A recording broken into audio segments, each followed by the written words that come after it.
नमस्कार दोस्तों, आज मैं आपको चैत्र पूर्णिमा पर सुनी जाने वाली 5 कहानी सुनाने जा रही हूँ। प्रेम से बोलिए भोलेनाथ की जय हो, विष्णु भगवान की जय हो, चैत्र मास की जय हो। द्वापर युग में एक समय की बात है कि यशोदा जी ने श्री कृष्ण जी से कहा, हे कृष्ण, तुम सारे संसार के उत्पन्न करता, पोषक करता, उसके संहार करता हो। आज कोई ऐसा व्रत मुझसे कहो जिसके करने से मृत्युलोक में स्त्रियों को विधवा होने का भय न रहे तथा यह व्रत सभी मनुष्यों की मनोकामना पूर्ण करने वाला हो। भगवान श्री कृष्ण कहने लगे, हे माता, तुमने अति सुंदर प्रश्न किया है। मैं तुमसे ऐसे ही व्रत को सविस्तार कहता हूँ। सौभाग्य की प्राप्ति के लिए स्त्रियों को 32 पूर्णिमा का व्रत करना चाहिए। इस व्रत को करने से स्त्रियों को सौभाग्य की संपत्ति मिलती है। यह व्रत अचल सौभाग्य देने वाला एवं भगवान शिव के प्रति मनुष्य मात्र की भक्ति को बढ़ाने वाला है। यशोदा जी कहने लगी, हे कृष्ण, सर्वप्रथम इस व्रत को मृत्युलोक में किसने किया था, इसके विषय में विस्तार पूर्वक मुझसे कहो। श्री कृष्ण भगवान ने अपने माता से कहा कि इस भूमंडल पर एक अत्यंत प्रसिद्ध राजा चंद्रहास से पतित अनेक प्रकार के रत्नों से परिपूर्ण कतिका नाम की एक नगरी थी। वहाँ पर धनेश्वर नाम का एक ब्राह्मण रहता था। उसकी स्त्री अति सुशील रूपवती थी। दोनों ही उस नगरी में बड़े ही प्रेम के साथ रहते थे। घर में अन्य धन आदि की कमी न थी। उनको एक बड़ा दुख था कि उनके कोई भी संतान न थी। इस दुख से वह अत्यंत ही दुखी रहा करते थे। एक समय एक बड़ा तपस्वी योगी उस नगरी में आया। वह योगी उस ब्राह्मण के घर को छोड़कर अन्य सब घरों से भिक्षा लाकर भोजन किया करता था। रूपवती से वह भिक्षा नहीं लिया करता था। उस योगी ने एक दिन रूपवती से भिक्षा न लेकर किसी अन्य घर से भिक्षा लेकर गंगा किनारे जाकर भिक्षान को प्रेम पूर्वक खा रहा था कि धनेश्वर ने योगी का यह सब कार्य किसी प्रकार से देखा। अपनी भिक्षा के अनादर से दुखी होकर धनेश्वर योगी से बोला, महात्मा जी, आप सब घरों से भिक्षा लेते हैं परंतु मेरे घर की भिक्षा कभी नहीं लेते, इसका क्या कारण है? योगी कहने लगा कि निसंतान के घर का भीख पतितों के अन्न के तुल्य होता है और जो पतितों का अन्न खाता है वह भी पतित हो जाता है। चूँकि तुम निसंतान हो अतः पतित हो जाने के भय से मैं तुम्हारे घर की भिक्षा नहीं लेता हूँ। धनेश्वर यह बात सुनकर अपने मन में बहुत दुखी हुआ और हाथ जोड़कर योगी के पैरों पर गिर पड़ा तथा दुखी भाव से कहने लगा, हे महाराज, यदि ऐसा है तो आप मुझे पुत्र प्राप्ति का उपाय बताइए। आप सर्वज्ञ हैं, मुझ पर अवश्य ही यह कृपा कीजिए। धन की मेरे घर में कोई भी कमी नहीं, परंतु मैं पुत्र न होने के कारण अत्यंत ही दुखी हूँ। आप मेरे इस दुख का हरण करें, आप सामर्थ्यवान हैं। यह सुनकर योगी कहने लगा, हे ब्राह्मण, तुम चंडी की आराधना करो। ब्राह्मण घर आकर उसने अपने पत्नी से सब वृत्तांत कहा और तप करने वन में चला गया। वन में जाकर उसने चंडी की उपासना करी। चंडी ने 16वें दिन उसको सपना दिया और कहा, हे धनेश्वर, जाओ, तेरा पुत्र होगा, परंतु वह 16 वर्ष की आयु में ही मृत्यु को प्राप्त हो जाएगा। ब्राह्मण ने हाथ जोड़कर कहा, माँ, कोई ऐसा उपाय बतलाइए जिससे मेरा पुत्र अल्पायु न रहे। तब माता ने कहा, अगर तुम दोनों स्त्री पुरुष 32 पूर्णमासियों का व्रत विधि पूर्वक करोगे तो वह दीर्घायु होगा। प्रातः काल होने पर इस स्थान के समीप ही एक आम का वृक्ष तुम्हें दिखाई देगा। उस पर तुम चढ़कर एक फल तोड़कर शीघ्र अपने घर चले जाना। ऋतु स्नान के पश्चात स्वच्छ होकर श्री शंकर जी का ध्यान करके उस फल को तेरी स्त्री खा लेगी। तब भगवान की कृपा से तुम्हारी पत्नी को गर्भ रह जाएगा। इतना बताकर माता अंतर ध्यान हो गयीं।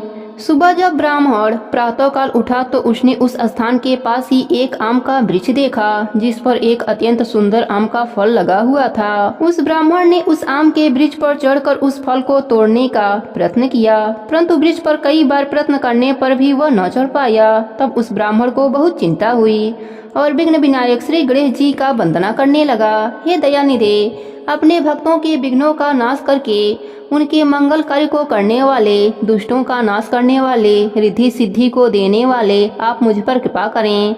मुझे इतना बल दें कि मैं अपने मनोरथ को पूर्ण कर सकूं। इस प्रकार गणेश जी की प्रार्थना करने पर उनकी कृपा से ब्राह्मण वृक्ष पर चढ़ गया और उसने एक अति सुंदर आम का फल देखा। उसने विचार किया कि जो वरदान से फल मिला था वह यही है और कोई फल दिखाई नहीं देता। उस ब्राह्मण ने जल्दी से फल को तोड़ा और घर आकर अपने स्त्री को दे दिया और उसकी स्त्री ने अपने पति के कहे अनुसार उस फल को खा लिया और वह गर्भवती हो गई। देवी जी की असीम कृपा से उसे एक अत्यंत सुंदर पुत्र की उत्पत्ति हुई, जिसका नाम उन्होंने देवी दास रखा। माता पिता के हर्ष और शोक के साथ वह बालक शुक्ल पक्ष के चंद्रमा की भांति अपने पिता के घर में बढ़ने लगा। भवानी की कृपा से वह बालक बहुत ही सुंदर, सुशील और विद्या पढ़ने में बहुत ही निपुण हो गया। दुर्गा जी की आज्ञा अनुसार उसकी माता ने 32 पूर्णिमा का व्रत रखना आरंभ कर दिया था, जिससे कि उसका पुत्र बड़ी आयु वाला हो जाए। 16वां वर्ष लगते ही देवी दास के माता पिता को बड़ी चिंता हो गई कि कहीं उसके पुत्र की इस वर्ष मृत्यु न हो जाए। इसलिए उन्होंने अपने मन में विचार किया कि यदि यह दुर्घटना उनके सामने हो गई तो वह कैसे सहन कर सकेंगे। तब उन्होंने देवी दास के मामा को बुलाकर कहा कि देवी दास 1 वर्ष तक काशी में जाकर विद्या अध्ययन करेगा और उसको कभी भी अकेला मत छोड़ना और 1 वर्ष के बाद इसको घर लाना। ब्राह्मण और उसकी पत्नी ने अपने पुत्र की मंगल कामना के लिए दुर्गा माता की आराधना और पूर्णिमा का व्रत करना आरंभ कर दिया था। मामा और भांजा रात्रि बिताने के लिए एक गांव में ठहरे। उस दिन उस गांव में एक ब्राह्मणी की अत्यंत सुंदरी गुणवती कन्या का विवाह होने वाला था। संयोगवश होने वाला दूल्हा काना था। यह बात वर के पिता ने छिपा कर रखी थी। उसने जब देवी दास को देखा तो सोचा इसी से कन्या का लग्न करा देता हूँ और विदाई अपने बेटे के साथ करा दूंगा। वह इस बात को लड़के के मामा से बोला। वह तैयार हो गए। देवी दास का विवाह संपन्न हो गया। विवाह कार्य समाप्त होने के बाद भोजन करने वर और वधू बैठे। देवी दास उस कन्या के बारे में सोचकर रोने लगा। कन्या ने रोने का कारण पूछा तो देवी दास ने सारा वृतांत सुना डाला। इस पर कन्या ने कहा, हमारी शादी अग्नि के सामने हुई है। हम आपको ही अपना पति मानते हैं। मैं आपकी ही पत्नी रहूंगी, किसी अन्य की कदापि नहीं। तब देवी दास ने कहा, ऐसा मत कहिए, क्योंकि मेरी आयु बहुत थोड़ी है। मेरे मरने के बाद आपकी क्या गति होगी। परंतु कन्या ढेर विचारों वाली थी। वह बोली, जो आपकी गति होगी वही मेरी भी गति होगी। हे स्वामी, आप रोना बंद कीजिए और भोजन ग्रहण कर लीजिए। देवी दास जब जाने लगा तो 3 नगों वाली अंगूठी अपने पत्नी को दिया और बोला, हे प्रिय, मैं काशी जा रहा हूँ। और वह काशी चला गया। जब विदाई का वक्त आया तो कन्या ने अपने पिता को सारी बातें बताई। लड़की के पिता ने सारी बात जानकर सब बारातियों को बुलाकर लड़के के पिता को अपमानित करके विदा कर दिया। वह सब आजे बाजे के साथ चले गए। भगवान श्री कृष्ण बोले, हे माता, इस प्रकार देवी दास काशी में पहुंच गया। एक रात्रि एक सर्प उसको डसने आया, परंतु व्रतराज के प्रभाव से उसको काट नहीं पाया, क्योंकि उसकी माता ने कई बार 32 पूर्णिमा का व्रत कर लिया था। जब 1 वर्ष काशी में बीत गया तब देवी दास अपने मामा के साथ घर आने के लिए चल दिया। भगवान शिव ने प्रसन्न होकर उसे लंबी आयु का वरदान दिया। रास्ते में उसी गांव में रुका जहां उसकी शादी हुई थी। लड़की के पिता ने उसको पहचान लिया और बड़े ही सम्मान के साथ अपने घर ले गया। भगवान श्री कृष्ण कहने लगे कि इस प्रकार धनेश्वर 32 पूर्णिमा के व्रत के प्रभाव से पुत्रवान हो गया। जो भी स्त्रियां इस व्रत को करती हैं वे जन्म जन्मांतर में वैधर्भ का दुख नहीं भोगती और सदैव सौभाग्यवती बनी रहती हैं।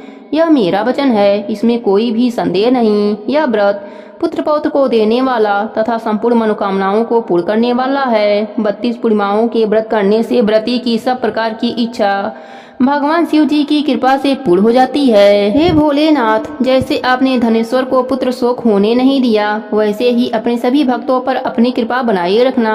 प्रेम से बोलिए भोलेनाथ की जय हो, पार्वती माता की जय हो, कृष्ण भगवान की जय हो, चैत्र मास की जय हो। प्राचीन समय की बात है। एक गांव में एक दादी पोती रहा करती थीं, जिन्होंने गणेश भगवान की कहानी सुनने का नियम लिया हुआ था। वह एक कलश में जल भरकर और फूल रखकर कहानी कहा करती थीं और गणेश भगवान के नाम का अर्थ दिया करती थीं। एक दिन पोती का विवाह हो गया। जब वह ससुराल जाने लगी तब दादी ने उसे सिर्फ एक कलश में जल भरकर दिया और कहा, गणेश भगवान की कहानी का नेम कभी मत छोड़ना। पोती विदा होकर ससुराल के लिए चली और चलते चलते सोचती रही कि ससुराल में सब पूछेंगे कि बहू क्या क्या लाई हो तो मैं क्या बताऊंगी। गणेश भगवान ने सोचा कि यह लड़की बहुत परेशान है, मुझे इसके संकट को मिटाना चाहिए। रास्ते में पोती ने गणेश भगवान की कहानी कहकर अर्घ दिया। जैसे ही उसने अर्घ दिया वहाँ हीरे मोतियों का कुंड भर गया। हीरे मोतियों से भरे हुए कुंडे को देखकर पोती बहुत खुश हुई। फिर वह खूब पहन ओढ़कर ससुराल पहुंची। वहाँ उसके ससुर जी ने उसके सास से कहा, हमारी बहू तो बहुत बड़े घर की है, बहुत सा धन लेकर आई है। तुम ऐसा करो, पड़ोसन के यहाँ से मूंग चावल लाकर बहू के लिए भोजन बनाओ। जब उसकी सास मूंग चावल बनाने लगी तो बहू ने कहा, माँ जी आप यह मूंग की दाल और चावल मेरे कलश के जल से बनाओ। सास ने अपनी बहू की बात को मानकर कलश के जल से चावल और दाल बनाई। तभी चमत्कार हुआ, उनकी पूरी रसोई अनाज और तरह तरह के पकवान से भर गए। यह देखकर सास बहुत ही खुश हुई। उसने अपने बहू से कहा, बहू आओ भोजन कर लो। तब बहू ने कहा, अभी घर में किसी ने भोजन नहीं किया है तो मैं भोजन कैसे कर लूं, और मेरा गणेश भगवान की कहानी कहने का नेम है। सास ने कहा, बहू मैं भी कहानी सुनूंगी। फिर बहू ने एक कलश में जल भरकर और फूल रखकर गणेश भगवान की कहानी कही और घर के सभी सदस्यों ने गणेश भगवान की कहानी सुनी। गणेश भगवान की कृपा से उनके घर में अन्य धन का भंडार भर गया। यह सब देखकर सास और भी अधिक प्रसन्न हुई। फिर वह खुशी खुशी अपने पूरे मोहल्ले में गणेश भगवान का प्रसाद बांटने लगी। तब उसकी पड़ोसन ने कहा, अभी तो तुम चावल और दाल उधार लेकर गई थी और इतनी जल्दी इतना सारा धन कहाँ से लाई। तब उसकी सास बोली, मेरी बहू हर रोज गणेश भगवान के कहानी का नेम करती है, यह सब उसी का फल है। सास की बात सुनकर पड़ोसन को बड़ी हैरानी हुई और उसने कहा, मैं भी गणेश भगवान की कहानी का नेम करूंगी। गणेश भगवान की कहानी का नेम करने से पड़ोसन का घर भी अन्य धन से भर गया। हे गणेश जी महाराज, जैसे आपने पोती को दिया, पड़ोसन को दिया, वैसे ही अपने सभी भक्तों पर अपनी कृपा बनाए रखना। कहानी अधूरी हो तो पूरी करना, पूरी हो तो मान रखना, सबके व्रत को पूर्ण करना। प्रेम से बोलिए गणेश भगवान की जय हो, भोलेनाथ की जय हो, पार्वती माता की जय हो। एक समय की बात है, एक गांव में एक ननद और भौजाई रहती थीं। घर के सभी लोग बेटी को बहुत लाड से रखते थे, परंतु उसकी भाभी अपने ननद से बहुत जलती थी। एक दिन बहू ने अपने सास से कहा कि माँ जी आप अपने बेटी से घर का कामकाज क्यों नहीं कराती, पराए घर जाएगी तो बहुत दुख पाएगी। परंतु सास ने कहा कि यह तो बहुत छोटी है, बड़ी हो जाएगी तो सब सीख जाएगी। बेटी का नाम रानी था। वह जब से समझदार हुई तभी से तुलसी माता की पूजा करती थी। तुलसी माता को सींचती थी, सुबह शाम घी का दीपक लगाती थी। तुलसी जी की पूजा करने के बाद ही वह खाना खाती थी। रानी तुलसी जी से प्रार्थना करती, हे माँ सोने का लोटा दो और लड्डुअन का थार दो। इस प्रकार सोने का लोटा और लड्डुअन का थार आ जाता था। रानी वह ले जाकर अपने माँ को दे देती थी। इसी तरह उनका घर चल रहा था। उनके घर में तुलसी माता की कृपा से कभी भी अन्य धन की कमी नहीं हुई। एक दिन उसकी माँ अपने बेटे से बोली, बेटा रानी का विवाह का समय हो गया है, तुम उसके लिए घर बार खोज दो। उसी समय उसकी भाभी बोली, मेरे जान पहचान की एक शादी है, रानी की शादी वहीं कर दिया जाए। रानी की शादी हो गई। वह बहुत ही गरीब थे। सुबह हुआ तो रानी ने अपने सास से कहा, मैं पहले तुलसी जी का पूजा करूंगी, उसके बाद ही अन्य जल ग्रहण करूंगी।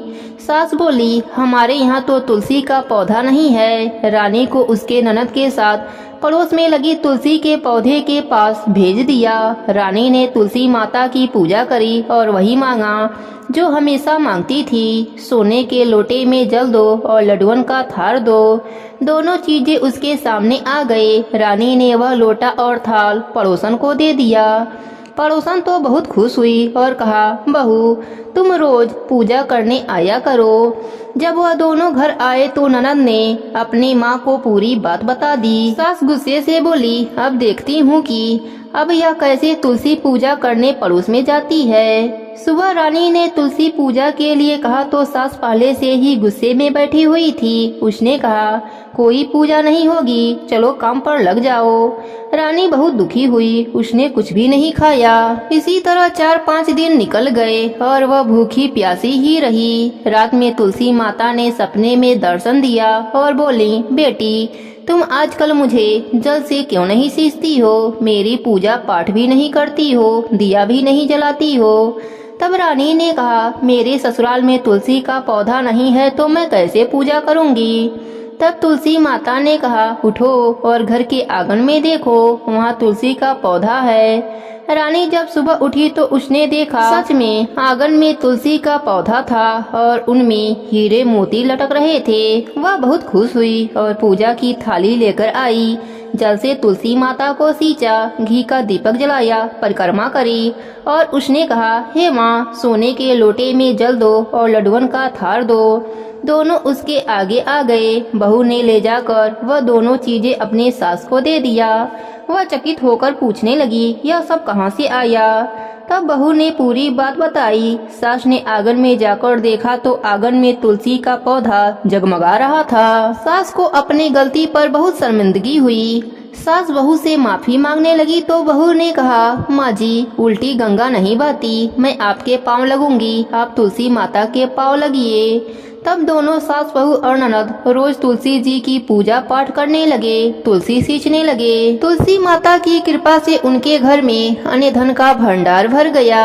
हे तुलसी माता, जैसे आपने रानी पर अपनी कृपा करी, वैसे ही अपने सभी भक्तों पर अपनी कृपा बनाए रखना। सबके व्रत को पूर्ण करना, सबके घर को अन्न धन से भर देना। प्रेम से बोली तुलसी माता की जय हो, विष्णु भगवान की जय हो। एक समय की बात है, किसी गांव में एक साहूकार और उसकी पत्नी रहते थे। उनके 3 बच्चे थे। साहूकार बहुत समझदार और धार्मिक था। सुबह उठकर स्नान आदि करके सूर्य देव को जल अर्पित करता और लक्ष्मी माता की पूजा करता और कथा कहानी सुनता।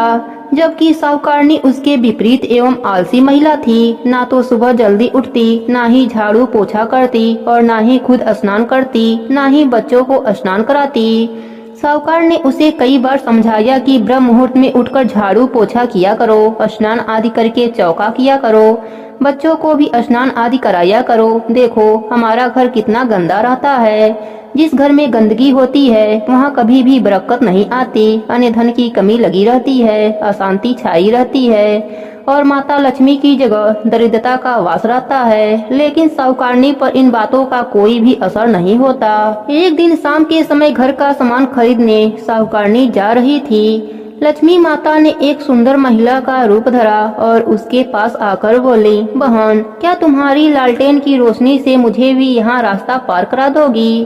तो साहूकारनी बोली, हाँ जरूर, लेकिन तुम कौन हो, तुम्हें पहले कभी भी गांव में नहीं देखा। तब लक्ष्मी माता बोली, मैं शहर से यहाँ अपने बहन के घर आई हूँ। दोनों बातें करते करते रास्ता पार कर रही थीं। तो साहूकारनी बोली, बहन, तुम कल सुबह मेरे घर आना, हम खूब बातें करेंगे। अगले दिन लक्ष्मी माता साहूकारनी के घर पहुँची और घर की दशा देखकर बोली, बहन, तुम घर की साफ सफाई नहीं करती, घर कितना गंदा हो रखा है, चौका भी गंदा पड़ा है, बच्चों ने भी गंदे कपड़े पहने हैं। तब साहूकारनी बोली, बहन, मुझे साफ सफाई करना बिल्कुल भी अच्छा नहीं लगता। तब लक्ष्मी माता बोली, तुम एक बार मेरे कहने से घर को साफ तो करो, तुम्हें सब अच्छा लगने लगेगा। तब लक्ष्मी माता बताती गई और साहूकारनी घर का काम करती गई। घर की सारी साफ सफाई कर, चूल्हा लिपा और बच्चों को नहलाकर साफ वस्त्र पहनाए। फिर साहूकारनी खुद नहाई और साफ कपड़े पहनकर तैयार हो गई। इस तरह लक्ष्मी माता रोज साहूकारनी के घर आती और उससे घर की साफ सफाई करवाती। इस तरह कई दिन बीत गए। साहूकार यह देखकर बहुत खुश हुआ। घर में साफ सफाई रहने से, लक्ष्मी माता की पूजा करने से बरकत होने लगी। घर में अन्न धन के भंडार भर गए। साहूकारनी के पड़ोसियों ने जब उसकी तरक्की देखी तो उनसे रहा नहीं गया और साहूकारनी से पूछने लगे, अचानक तुम्हारे दिन कैसे फिर गए। तो साहूकारनी बोली, मेरी एक सहेली है, उसका नाम धरा है, वह रोज आती है और मुझसे घर की साफ सफाई करवा कर लक्ष्मी माता को भोग लगवाती है, फिर कथा कहानी सुनाकर चली जाती है। उसी ने मुझे यह सब सिखलाया है, मैं उसका कहना मानती हूँ और मुझे अब सारा साफ सफाई करके पूजा करना बहुत अच्छा लगता है। तब वह सब बोले, ऐसी कैसी सहेली है जो रोज आती है और सफाई करवाती है, कल उसे रोकना और हमें भी उससे मिलवाना। दूसरे दिन जब लक्ष्मी माता आई तो साहूकारनी ने उन्हें जाने नहीं दिया और बोली, बहन, मेरी पड़ोस ने मुझे कल ताना मार रही थी कि कैसी सहेली है तेरी, रोज आती है और चली जाती है, तेरे घर रुकती क्यों नहीं। आज तो मैं तुम्हें जाने नहीं दूंगी, अब तुम इस चौकी पर बैठ जाओ। तब लक्ष्मी माता बोली, बहन, मैं तो राजा महाराजा के घर भी नहीं बैठती, तेरे घर कैसे बैठूं? पर साहूकारनी नहीं मानी और हाथ पकड़कर लक्ष्मी माता को चौकी पर बैठा दिया। तभी माता ने साक्षात दर्शन दिया। साहूकारनी आश्चर्यचकित हो गई और माता के चरणों में गिरकर प्रणाम करने लगी। लक्ष्मी माता की कृपा से साहूकार के घर अन्न धन से भर गया। हे लक्ष्मी माता, जैसी कृपा आपने साहूकार और साहूकारनी पर करी, वैसे ही अपने सभी भक्तों पर अपनी कृपा बनाए रखना। प्रेम से बोले लक्ष्मी माता की जय हो। प्रेम से बोले सत्यनारायण देव की जय हो। श्री व्यास जी ने कहा, एक समय नैमी सारण तीर्थ में सैनक आदि सभी ऋषियों तथा मुनियों ने पुराण शास्त्र के वेत्ता श्री सूत जी महाराज जी से पूछा। ऋषियों ने कहा, महामुनि, किस व्रत अथवा तपस्या से मनोवांछित फल प्राप्त होता है, उसे हम सब सुनना चाहते हैं, कृपा कर आप कहें। श्री सूत जी बोले, इस प्रकार देवर्षि नारद जी के द्वारा भी पूछे जाने पर भगवान कमलापति ने उनसे जैसा कहा था उसे कह रहा हूँ, आप लोग सावधान होकर सुने। एक समय योगी नारद जी लोगों के कल्याण की कामना से विविध लोकों में भ्रमण करते हुए मृतलोक में आए और यहाँ उन्होंने अपने कर्म फल के अनुसार नाना योनियों में उत्पन्न सभी प्राणियों को अनेक प्रकार के क्लेश दुख भोगते हुए देखा तथा किस उपाय से इनके दुखों का सुनिश्चित रूप से नाश हो सकता है, ऐसा मन में विचार करके वह विष्णु लोक को गए। वहाँ 4 भुजाओं वाले शंख, चक्र, गदा, पद और वनमाला से विभूषित शुक्लबड़ भगवान नारायण का दर्शन कर उन देवादिदेव का स्तुति करने लगे। नारद जी बोले, हे बाड़ी और मन से परे स्वरूप वाले, भक्तों की पीड़ा नष्ट करने वाले परमात्मा, आपको नमस्कार है। भगवान विष्णु ने कहा, महाभाग, आप किस प्रयोजन से यहाँ आए हैं, आपके मन में क्या है, कहिए, वह सब मैं आपको बताऊंगा। नारद जी बोले, प्रभु, मृतलोक में अपने पाप कर्मों के द्वारा विभिन्न योनियों में उत्पन्न सभी लोग बहुत प्रकार के कलेशों से दुखी हो रहे हैं। हे नाथ, किस लघु उपाय से उनके कष्टों का निवारण हो सकेगा? यदि आपके मेरे ऊपर कृपा हो तो यह सब मैं सुनना चाहता हूँ, उसे बताइए। भगवान बोले, हे वश्य, संसार के ऊपर अनुग्रह करने की इच्छा से आपने बहुत अच्छी बात पूछी है। जिस व्रत को करने से प्राणी मोह से मुक्त हो जाता है उसे आपको बताता हूँ, सुनो। हे वश्य, स्वर्ग और मृतलोक में दुर्लभ भगवान सत्यनारायण का एक महान पुण्य फल देने वाला व्रत है। आपके स्नेह के कारण इस समय मैं उसे कह रहा हूँ। अच्छी प्रकार विधि विधान से भगवान सत्यनारायण का व्रत करके मनुष्य शीघ्र ही सुख प्राप्त कर परलोक में मोक्ष पा सकता है। भगवान की ऐसी बाणी सुनकर नारद मुनि ने कहा, हे प्रभु, इस व्रत को करने का क्या फल है, इसका विधान क्या है, इस व्रत को किसने किया और कब करना चाहिए, यह सब विस्तार से बताइए। भगवान बोले, यह सत्यनारायण का व्रत दुख शोक आदि का शमन करने वाला, धन्य धान्य की वृद्धि कराने वाला, सौभाग्य और संतान देने वाला तथा सर्वत्र विजय प्रदान करने वाला है। जिस किसी भी दिन भक्ति और श्रद्धा से सम्मिलित होकर मनुष्य ब्राह्मणों और बंधु बांधवों के साथ धर्म में तत्पर होकर सायंकाल भगवान नारायण की पूजा करें, नैवेद्य के रूप में उत्तम कोटि के भोजनीय पदार्थ को सवाया मात्रा में भक्ति पूर्वक अर्पित करना चाहिए। केले का फल, घी, दूध, गेहूं का चूड़ अथवा गेहूं के चूड़ के अभाव में साठी, चावल का चूड़, शक्कर या गुड़, यह सब भक्ष्य सामग्री सवाया मात्रा में एकत्रित कर निवेदन करना चाहिए। बंधु बांधवों के साथ श्री सत्यनारायण भगवान की कथा सुनकर ब्राह्मणों को दक्षिणा देनी चाहिए। तदंतर बंधु बांधवों के साथ ब्राह्मणों को भोजन कराना चाहिए। भक्ति पूर्वक प्रसाद ग्रहण करके नित्य गीत आदि का आयोजन करना चाहिए। तदंतर भगवान सत्यनारायण का स्मरण करते हुए अपने घर जाना चाहिए। ऐसा करने से मनुष्यों की अभिलाषा अवश्य पूर्ण होती है। विशेष रूप से कलयुग में पृथ्वी लोक में यह सबसे छोटा सा उपाय है। प्रेम से बोली सत्यनारायण भगवान की जय हो। दूसरे अध्याय की कथा के अनुसार श्री सूत जी बोले, हे द्विजों, अब मैं पुनः पूर्व काल में जिसने इस सत्यनारायण का व्रत किया था उसे भली भांति विस्तार पूर्वक कहूँगा। रमणीय काशी नगर में कोई अत्यंत निर्धन ब्राह्मण रहता था। भूख प्यास से व्याकुल होकर वह प्रतिदिन पृथ्वी पर भटकता रहता था।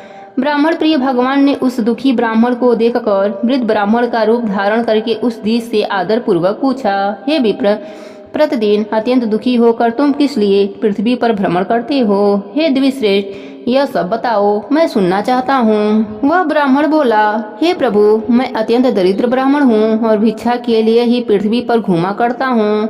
यदि मेरी इस दरिद्रता को दूर करने का आप कुछ उपाय जानते हो तो कृपा पूर्वक बतलाइए। वृद्ध ब्राह्मण ने कहा, हे ब्राह्मण देव, सत्यनारायण भगवान विष्णु अभिष्ट फल को देने वाले हैं। हे विप्र, तुम उनका उत्तम व्रत एवं पूजन करो, जिसे करने से मनुष्य सभी दुखों से मुक्त हो जाता है। और व्रत के विधान को भी ब्राह्मण से यत्न पूर्वक बताकर वृद्ध ब्राह्मण रूपी धारी भगवान सत्यनारायण वहीं पर अंतर ध्यान हो गए। वृद्ध ब्राह्मण ने जैसा कहा है उस व्रत को अच्छी प्रकार से वैसा ही करूँगा। यह सोचते हुए उस ब्राह्मण को रात में नींद नहीं आई। तदंतर प्रातःकाल उठकर सत्यनारायण का व्रत करूंगा, ऐसा संकल्प करके वह ब्राह्मण भिक्षा के लिए चल पड़ा। उस दिन ही ब्राह्मण को भिक्षा में बहुत सा धन प्राप्त हुआ। उसी धन से उसने बंधु बांधवों के साथ भगवान सत्यनारायण का व्रत किया। इस व्रत के प्रभाव से वह श्रेष्ठ ब्राह्मण सभी दुखों से मुक्त होकर समस्त संपत्तियों से संपन्न हो गया। उस दिन से लेकर प्रत्येक महीने उसने यह व्रत किया। इस प्रकार भगवान सत्यनारायण के इस व्रत को करके वह श्रेष्ठ ब्राह्मण सभी पापों से मुक्त हो गया और उसने दुर्लभ मोक्ष को प्राप्त कर लिया। हे विप्र, पृथ्वी पर जब भी कोई मनुष्य श्री सत्यनारायण का व्रत करेगा उसी समय उसके समस्त दुख नष्ट हो जाएंगे। हे ब्राह्मणों, इस प्रकार भगवान नारायण ने महात्मा नारद जी से जो कुछ कहा मैंने वह सब आप लोगों से कह दिया। आगे अब क्या कहूँ? ऋषियों ने कहा, हे मुने, इस पृथ्वी पर उस ब्राह्मण से सुने हुए इस व्रत को किसने किया? हम सब वह सुनना चाहते हैं। उस व्रत पर हमारी श्रद्धा हो रही है। श्री सूत जी बोले, मुनियों, पृथ्वी पर जिसने यह व्रत किया उसे आप लोग सुने। एक बार यह दिव्यश्रेष्ठ अपनी धन संपत्ति के अनुसार बंधु बांधवों तथा परिवारजनों के साथ व्रत करने के लिए उद्यत हुआ। इसी बीच एक लकड़ीहारा वहां आया और लकड़ी बाहर रखकर उस ब्राह्मण के घर गया। भूख प्यास से व्याकुल उस ब्राह्मण को व्रत करता हुआ देख प्रणाम करके उससे बोला, प्रभु, आप यह क्या कर रहे हैं? इसके करने से क्या फल की प्राप्ति होती है? विस्तार पूर्वक मुझसे कहिए। विप्र ने कहा, यह सत्यनारायण का व्रत है जो सभी मनोरथों को प्रदान करने वाला है। उसी के प्रभाव से मुझे यह सब महान धन्य धन आदि प्राप्त हुआ है। जल पीकर तथा प्रसाद ग्रहण करके वह नगर को चला गया। सत्यनारायण देव के लिए मन में ऐसा सोचने लगा कि आज लकड़ी बेचने से जो धन प्राप्त होगा उसी धन से भगवान सत्यनारायण का व्रत करूंगा। इस प्रकार मन से चिंतन करता हुआ लकड़ी को मस्तक पर रखकर उस सुंदर नगर में गया जहाँ पर धनी संपन्न लोग रहते थे। उस दिन उसने लकड़ी का दुगुना मूल्य प्राप्त किया। तदंतर प्रसन्न हृदय होकर वह पके हुए केले का फल, शर्करा, घी, दूध और गेहूं का चूर सवाया मात्रा में लेकर अपने घर गया। तत्पश्चात उसने अपने बांधवों को बुलाकर विधि विधान से भगवान सत्यनारायण का व्रत किया। उस व्रत के प्रभाव से वह पुत्र धन से संपन्न हो गया और इस लोक में अनेक सुखों को भोगकर अंत में सत्यपुरी वैकुंठ लोक को चला गया। प्रेम से बोले सत्यनारायण भगवान की जय हो। तीसरे अध्याय के कथा के अनुसार श्री सूत जी बोले, श्रेष्ठ मुनियों, हम मैं पुनः आगे की कथा कहूँगा, आप लोग सुने। प्राचीन काल में उल्माक मुख नामक एक राजा था। वह जितेंद्रिय, सत्यवादी तथा अत्यंत बुद्धिमान था। वह विद्वान राजा प्रतिदिन देवालय जाता और ब्राह्मणों को धन देकर संतुष्ट करता था। कमल के समान मुख वाली उसकी धर्मशील पत्नी विनय एवं सौंदर्य आदि गुणों से संपन्न तथा पतिपरायण थी। राजा एक दिन अपने धर्म पत्नी के साथ भद्रशिला नदी के तट पर श्री सत्यनारायण का व्रत कर रहा था। उसी समय व्यापार के लिए अनेक प्रकार की पुष्कल धनराशि से संपन्न एक साधु वणिक वहां आया। भद्रशिला नदी के तट पर नाव को स्थापित कर वह राजा के समीप गया और राजा को उस व्रत में दीक्षित देखकर विनय पूर्वक पूछने लगा। साधु ने कहा, राजन, आप भक्ति युक्त चित्त से यह क्या कर रहे हैं? कृपया वह सब बताइए, इस समय मैं सुनना चाहता हूँ। राजा बोले, हे साधु, पुत्र आदि की प्राप्ति की कामना से अपने बंधु बांधवों के साथ मैं अतुल तेज संपन्न भगवान विष्णु का व्रत एवं पूजन कर रहा हूँ। राजा की बात सुनकर साधु ने आदर पूर्वक कहा, राजन, विषय में आप मुझे सब कुछ विस्तार से बतलाइए। आपके कथना अनुसार मैं भी व्रत एवं पूजन करूँगा। मुझे भी संतत नहीं है, इससे अवश्य ही संतत की प्राप्ति होगी। ऐसा विचार कर वह व्यापार से निवृत्त हो आनंद पूर्वक अपने घर आया। उसने अपने भार्या से संतत प्रदान करने वाले इस सत्य व्रत को विस्तार पूर्वक बताया तथा जब मुझे संतत की प्राप्ति होगी तब मैं इस व्रत को करूँगा। इस प्रकार उस साधु ने अपने भार्या लीलावती से कहा। एक दिन उसकी लीलावती नाम की सती साध्वी भार्या पति के साथ आनंद चित्त से ऋतुकालीन धर्मचरण में प्रविष्ट हुई और भगवान सत्यनारायण की कृपा से उसकी वह भार्या गर्भिणी हुई। 10वें महीने में उससे कन्या रत्न की उत्पत्ति हुई और वह शुक्ल पक्ष की चंद्रमा की भांति दिन प्रतिदिन बढ़ने लगी। उस कन्या का कलावती यह नाम रखा गया। इसके बाद एक दिन लीलावती ने अपने स्वामी से मधुर वाणी में कहा, आप पूर्वत में संकल्पित श्री सत्यनारायण के व्रत को क्यों नहीं कर रहे हैं? साधु बोला, प्रिय, इसके विवाह के समय करूँगा। इस प्रकार अपनी पत्नी को भली भांति आश्वस्त कर वह व्यापार करने के लिए नगर की ओर चला गया।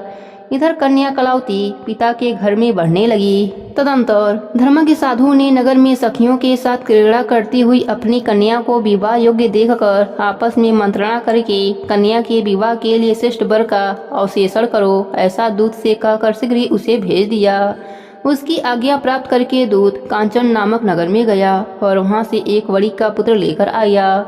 उस साधु ने उस वणिक के पुत्र को सुंदर और गुणों से संपन्न देखकर अपनी जात के लोगों तथा बंधु बांधवों के साथ संतुष्टित हो विधि विधान से वणिक पुत्रों के हाथ कन्या दान करा दिया। उस समय वह साधु वणिक दुर्भाग्यवश भगवान का वह उत्तम व्रत भूल गया। पूर्व संकल्प के अनुसार विवाह के समय में व्रत न करने के कारण भगवान उस पर रुष्ट हो गए। कुछ समय के पश्चात अपने व्यापार कर्म में कुशल व साधु वणिक काल की प्रेरणा से अपने दामाद के साथ व्यापार करने के लिए समुद्र के समीप स्थित रत्नसारपुर नामक सुंदर नगर में गया और अपने श्री संपन्न दामाद के साथ वहां व्यापार करने लगा। तदंतर वह दोनों राजा चंद्रकेतु के रमणी उस नगर में गए। उसी समय भगवान सत्यनारायण ने उसे भ्रष्ट प्रतिज्ञा देखकर उसे दारुद कठिन और महान दुख प्राप्त होगा यह श्राप दे दिया। एक दिन एक चोर राजा चंद्रकेतु के धन को चुराकर वहीं आया जहां दोनों वणिक स्थिर थे। वह अपने पीछे दौड़ते हुए दूतों को देखकर भयचित से धन वहीं छोड़कर शीघ्र ही छिप गया। इसके बाद राजा के दूत वहां आ गए जहां वह साधु वणिक था। वह राजा के धन को देखकर दूत उन दोनों वणिक पुत्रों को बांध कर ले आए और हर्षपूर्वक दौड़ते हुए राजा से बोले, प्रभु, हम 2 चोर पकड़ लाए हैं, इन्हें देखकर आप आज्ञा दें। राजा की आज्ञा से दोनों शीघ्र ही दृढ़ता पूर्वक बांधकर बिना विचार किए महान कारागार में डाल दिए गए। भगवान सत्यदेव की माया से किसी ने उन दोनों की बात नहीं सुनी और राजा चंद्रकेतु ने उन दोनों का धन भी छीन लिया। भगवान के श्राप से वणिक के घर में उसकी भार्या भी अत्यंत दुखित हो गई और उसके घर में सारा का सारा जो धन था वह चोर चुरा ले गए। लीलावती शारीरिक तथा मानसिक पीड़ाओं से युक्त भूख और प्यास से दुखी होकर अन्न की चिंता से दर दर भटकने लगी। कलावती कन्या भी भोजन के लिए इधर उधर प्रतिदिन घूमने लगी। एक दिन क्षुधा से पीड़ित हो कलावती एक ब्राह्मण के घर गई। वहां जाकर उसने श्री सत्यनारायण के व्रत पूजन को देखा। वहां बैठकर उसने कथा सुनी और वरदान मांगा। तदंतर प्रसाद ग्रहण करके वह कुछ रात होने पर घर गई। माता लीलावती ने कलावती कन्या से प्रेम पूर्वक पूछा, पुत्री, रात में तू कहाँ रुक गई थी? तुम्हारे मन में क्या है?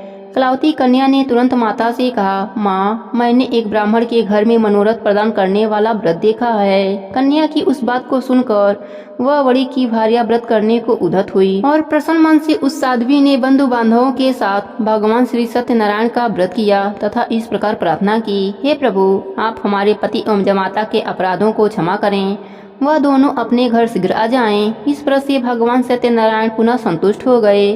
तथा उन्होंने नृपश्रेष्ठ चंद्रकेतु को सपना दिखाया और सपने में कहा, नृपश्रेष्ठ, प्रातःकाल दोनों वणिक को छोड़ दो और वह सारा धन भी दे दो जो तुमने उनसे इस समय ले लिया है, अन्यथा राज्य, धन एवं पुत्र सहित तुम्हारा सर्वनाश कर दूंगा।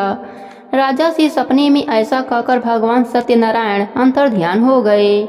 प्रातःकाल राजा ने अपने सभासदों के साथ सभा के मध्य बैठकर अपना सपना लोगों को बताया और कहा, दोनों बंदी वणिक पुत्रों को शीघ्र ही मुक्त कर दो। राजा की ऐसी बातें सुनकर राजपुरुष दोनों महाजनों को बंधन मुक्त करके राजा के सामने लाकर विनय पूर्वक बोले, महाराज, बेड़ी बंधन से मुक्त करके दोनों वणिक पुत्रों को लाया हूँ। इसके बाद दोनों महाराज वणिक पुत्र नृपश्रेष्ठ चंद्रकेतु को प्रणाम करके अपने पूर्व वृतांत का स्मरण करते हुए भय विभल हो गए और कुछ बोल न सके। राजा ने वणिक पुत्रों को देखकर आदर से कहा, आप लोगों को यह महान दुख प्राप्त हुआ है, इस समय अब कोई भय नहीं है। ऐसा कहकर उनकी बेड़ी खुलवाकर क्षौर कर्म आदि करवाया। राजा ने वस्त्र अलंकार देकर उन दोनों वणिक पुत्रों को संतुष्ट किया तथा सामने बुलाकर बाड़ी द्वारा अत्यधिक आनंदित किया। पहले जो धन दिया था उसे दूना करके दिया। तदंतर राजा ने पुनः उनसे कहा, साधु, अब आप अपने घर को जाएं। राजा को प्रणाम करके आपकी कृपा से हम जा रहे हैं। ऐसा कहकर उन दोनों महावैश्यों ने अपने घर की ओर प्रस्थान किया। प्रेम से बोली सत्यनारायण भगवान की जय हो। चौथे अध्याय की कथा के अनुसार श्री सूत जी बोले, साधु मंगलाचरण कर और ब्राह्मणों को धन देकर अपने नगर के लिए चल पड़ा। साधु के कुछ दूर जाने पर भगवान सत्यनारायण की उसकी सत्यता की परीक्षा के विषय में जिज्ञासा हुई। साधु, तुम्हारी नाव में क्या भरा है? तब धन के मद में चूड़ दोनों महाजनों ने अवहेलना पूर्वक हंसते हुए कहा, दंडीन, क्यों पूछ रहे हो? क्या कुछ द्रव्य लेने की इच्छा है? हमारी नाव में तो लता और पत्ते भरे हैं। ऐसी निष्ठुर बारी सुनकर तुम्हारी बात सच हो जाए। ऐसा कहकर दंडी सन्यासी का रूप धारण किए हुए भगवान कुछ दूर जाकर समुद्र के समीप बैठ गए। दंडी के चले जाने पर नित्य क्रिया करने के पश्चात उतराई हुई जल के ऊपर की ओर उठी हुई नौका को देखकर साधु वणिक अत्यंत आश्चर्य में पड़ गया और नाव में लता और पत्ते आदि देखकर मूर्छित होकर पृथ्वी पर गिर पड़ा। सचेत होने पर वणिक पुत्र चिंतित हो गया। तब उसके दामाद ने इस प्रकार कहा, आप शोक क्यों करते हैं? दंडिन ने श्राप दिया है। इस स्थिति में वही चाहे तो सब कुछ पहले जैसा हो सकता है, इसमें संशय नहीं। अतः आप उन्हीं के शरण में चलें, वहीं मन की इच्छा पूरी होगी। दामाद की बात सुनकर साधु वणिक उनके पास गया और वहां दंडी को देखकर उनसे भक्ति पूर्वक उन्हें प्रणाम किया तथा आदर पूर्वक कहने लगा, आपके सम्मुख मैंने जो कुछ कहा है, असत्य भाषण रूप अपराध किया है, आप मेरे उस अपराध को क्षमा करें। ऐसा कहकर बारंबार प्रणाम करके वह महान शोक से आतुर हो गया। दंडी ने उसे रोता हुआ देखकर कहा, हे मूर्ख, रो मत, मेरी बात सुनो। मेरी पूजा से उदासीन होने के कारण तथा मेरी आज्ञा से ही तुमने बार बार दुख प्राप्त किया है। भगवान की ऐसी बाणी सुनकर वह उनकी स्तुति करने लगा। साधु ने कहा, हे प्रभु, यह आश्चर्य की बात है कि आपकी माया से मोहित होने के कारण ब्रह्मा आदि देवता भी आपके गुणों और रूपों को यथावत रूप से नहीं जान पाते। फिर मैं मूर्ख आपकी माया से मोहित होने के कारण कैसे जान सकता हूँ? आप प्रसन्न हो, मैं अपनी धन संपत्ति के अनुसार आपकी पूजा करूंगा। मैं आपके शरण में आया हूँ। मेरा जो नौका में स्थित पुराना धन था उसकी तथा मेरी रक्षा करें। वणिक की भक्ति युक्त बाणी को सुनकर भगवान जनार्दन संतुष्ट हो गए। भगवान हरि उसे अभिष्ट वर प्रदान करके वहीं पर अंतर ध्यान हो गए। उसके बाद वह साधु अपने नौका में चढ़ा और उसे धन धान से परिपूर्ण देखकर भगवान सत्यदेव की कृपा से हमारा मनोरथ सफल हो गया। ऐसा कहकर स्वजनों के साथ उसने भगवान की विधिवत पूजा करी। भगवान श्री सत्यनारायण की कृपा से वह आनंद से परिपूर्ण हो गया और नाव को यत्न पूर्वक संभालकर उसने अपने देश के लिए प्रस्थान किया। साधु वणिक अपने दामाद से कहा, वह देखो, मेरी रत्नपुरी नगरी दिखाई दे रही है। इसके बाद उसने अपने धन के रक्षक दूत को अपने आगमन का समाचार देने के लिए अपनी नगरी में भेजा। तत्पश्चात उस दूत ने नगर में जाकर साधु की भार्या को देख हाथ जोड़कर प्रणाम किया तथा उसके लिए अभिष्ट बातें कही। सेठ जी अपने दामाद तथा बंधुओं के साथ बहुत सारे धन धान से संपन्न होकर नगर के निकट पधारे हैं।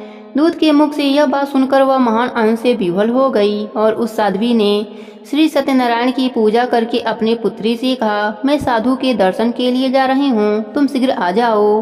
माता का ऐसा वचन सुनकर व्रत को समाप्त करके प्रसाद का परित्याग कर वह कलावती भी अपने पति का दर्शन करने के लिए चल पड़ी। इससे भगवान सत्यनारायण रुष्ट हो गए और उन्होंने उसके पति को तथा नौका को धन के साथ हरण करके जल में डुबो दिया। इसके बाद कलावती कन्या अपने पति को न देख महान शोक से रुदन करती हुई पृथ्वी पर गिर पड़ी। नाव का अदर्शन तथा कलावती को अत्यंत दुखी देख भयभीत मन से साधु ने सोचा, यह क्या आश्चर्य हो गया। नाव का संचालन करने वाले भी सभी चिंतित हो गए। तदंतर वह कलावती भी कन्या को देखकर विह्वल हो गई और अत्यंत शोक से विलाप करती हुई अपने पति से इस प्रकार बोली, अभी अभी नौका के साथ वह दामाद कैसे गायब हो गया। न जाने किस देवता की उपच्छा से वह नौका हरण कर लिया गया है, अथवा श्री सत्यनारायण का महात्म्य कौन जान सकता है। ऐसा कहकर वह स्वजनों के साथ विलाप करने लगी और कलावती कन्या को गोद में लेकर रोने लगी। कलावती कन्या भी अपने पति के नष्ट हो जाने पर दुखी हो गई और पति की पादुका लेकर उसका अनुगमन करने के लिए अपने मन में निश्चय किया। कन्या के इस प्रकार के आचरण को देख भार्या सहित वह धर्मज्ञ साधु बहुत ही शोक संतप्त हो गया और सोचने लगा, यह तो भगवान सत्यनारायण ने यह दामाद के साथ धन्य धन से भरी इस नौका का अपहरण किया है, अथवा हम सभी भगवान सत्यदेव की माया से मोहित हो गए हैं। अपने धन शक्ति के अनुसार मैं भगवान सत्यनारायण का व्रत करूंगा।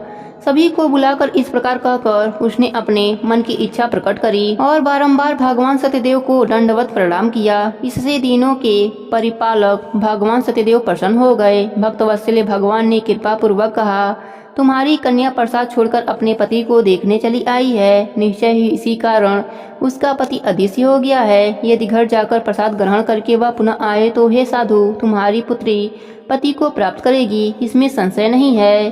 कन्या कलावती भी आकाश मंडल से ऐसी बाणी सुनकर शीघ्र ही घर गई और उसने प्रसाद ग्रहण किया। पुनः आकर स्वजनों तथा अपने पति को देखा। तब कलावती कन्या ने अपने पिता से कहा, अब तो घर चलें, विलम्ब क्यों कर रहे हैं। कन्या की बात सुनकर वणिक पुत्र संतुष्ट हो गया और विधि विधान से भगवान सत्यनारायण का पूजन करके धन तथा बंधु बांधवों के साथ अपने घर गया। तदंतर पूर्णिमा तथा संक्रांति सर्वों पर भगवान सत्यनारायण का पूजन करते हुए इस लोक में सुख भोग कर अंत में वैकुंठ लोक को चला गया। प्रेम से बोले सत्यनारायण भगवान की जय हो।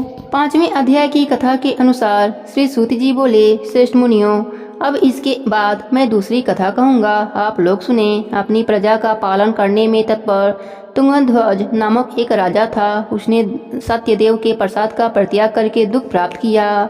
एक बार वह वन में जाकर और वहाँ बहुत से पशु पक्षियों को मारकर बट वृक्ष के नीचे आया। वहाँ उसने देखा कि गोपगण बंधु बांधवों के साथ संतुष्ट होकर भक्ति पूर्वक भगवान सत्यदेव की पूजा कर रहे हैं। राजा यह देखकर भी अहंकारवश न तो वहाँ गया न उसने भगवान सत्यनारायण को प्रणाम किया। इसके बाद पूजन के बाद सभी गोपगण भगवान का प्रसाद राजा के समीप रखकर वहाँ से लौट आए और इच्छा अनुसार उन सभी ने भगवान का प्रसाद ग्रहण किया। इधर राजा को प्रसाद का परित्याग करने से बहुत दुख हुआ। उसका संपूर्ण धन एवं सभी 100 पुत्र नष्ट हो गए। राजा ने मन में निश्चय किया कि अवश्य ही भगवान सत्यनारायण ने हमारा नाश कर दिया है, इसलिए मुझे वहीं जाना चाहिए जहाँ श्री सत्यनारायण का पूजन हो रहा था। ऐसा मन में निश्चय करके वह राजा गोपगणों के समीप गया और उसने गोपगणों के साथ भक्ति भाव श्रद्धा से युक्त होकर विधि पूर्वक भगवान सत्यदेव की पूजा करी। भगवान सत्यदेव की कृपा से वह पुनः धन और पुत्रों से संपन्न हो गया तथा इस लोक में सभी सुखों को भोग कर अंत में वैकुंठ लोक को प्राप्त हुआ। श्री सूत जी कहते हैं, जो व्यक्ति इस परम दुर्लभ श्री सत्यनारायण के व्रत को करता है और पुण्यमयी तथा फल प्रदायिनी भगवान की कथा को भक्ति युक्त होकर सुनता है, उसे भगवान सत्यनारायण की कृपा से धन्य धान्य आदि की प्राप्ति होती है। दरिद्र धनवान हो जाता है, बंधन में पड़ा हुआ बंधन से मुक्त हो जाता है, डरा हुआ भय से मुक्त हो जाता है। यह सत्य बात है, इसमें संशय नहीं। इस श्लोक में वह सभी इच्छित फलों का भोग प्राप्त करके अंत में सत्यपुरी वैकुंठ लोक को जाता है। हे ब्राह्मणों, इस प्रकार मैंने आप लोगों से भगवान सत्यनारायण के व्रत को कहा, जिसे करके मनुष्य सभी दुखों से मुक्त हो जाता है। कलयुग में तो भगवान सत्यदेव की पूजा विशेष फल प्रदान करने वाली है। भगवान विष्णु को ही कुछ लोग काल, कुछ लोग सत्य, कोई ईश और कोई सत्यदेव तथा दूसरे लोग सत्यनारायण नाम से कहेंगे। अनेक रूप धारण करके भगवान सत्यनारायण सभी का मनोरथ सिद्ध करते हैं। कलयुग में सनातन भगवान विष्णु ही सत्यव्रत रूप धारण करके सभी का मनोरथ पूर्ण करने वाले होंगे। हे श्रेष्ठ मुनियों, जो व्यक्ति नित्य भगवान सत्यनारायण की इस व्रत कथा को पढ़ता या सुनता है, भगवान सत्यनारायण की कृपा से उसके सभी पाप नष्ट हो जाते हैं। हे मुनीश्वरों, पूर्व काल में जिन लोगों ने भगवान सत्यनारायण का व्रत किया था उनके अगले जन्म का वृतांत कहता हूँ, आप लोग सुने। महान प्रज्ञा संपन्न सतानंद नाम के ब्राह्मण सत्यनारायण का व्रत करने के प्रभाव से दूसरे जन्म में सुदामा नामक ब्राह्मण हुए और उस जन्म में भगवान कृष्ण का ध्यान करके उन्होंने मोक्ष प्राप्त कर लिया। लकड़िहारा बिल्व गुहों का राजा हुआ और अगले जन्म में उसने भगवान श्री राम की सेवा करके मोक्ष प्राप्त किया। महाराज उल्कामुख दूसरे जन्म में राजा दशरथ हुए, जिन्होंने श्री रंगनाथ की पूजा करके अंत में वैकुंठ प्राप्त किया। इसी प्रकार धार्मिक और सत्यव्रती साधु पिछले जन्म के सत्यव्रत के प्रभाव से दूसरे जन्म में मोरध्वज नाम का राजा हुआ। उसने आरे से चीरकर अपने पुत्र की आदि ध्येय भगवान विष्णु को अर्पित कर मोक्ष प्राप्त किया। महाराज तुंगध्वज जन्म जन्मांतर में स्वयंभू मनु हुए और भगवत संबंधी संपूर्ण कार्यों का अनुष्ठान करके वैकुंठ लोक को प्राप्त हुए। जो गोपगण थे वे सब जन्मांतर में ब्रजमंडल में निवास करने वाले गोप हुए और सभी राक्षसों का संहार करके उन्होंने भी भगवान का शाश्वत धाम गोलोक प्राप्त किया। प्रेम से बोलिए श्री सत्यनारायण भगवान की जय हो, विष्णु भगवान की जय हो।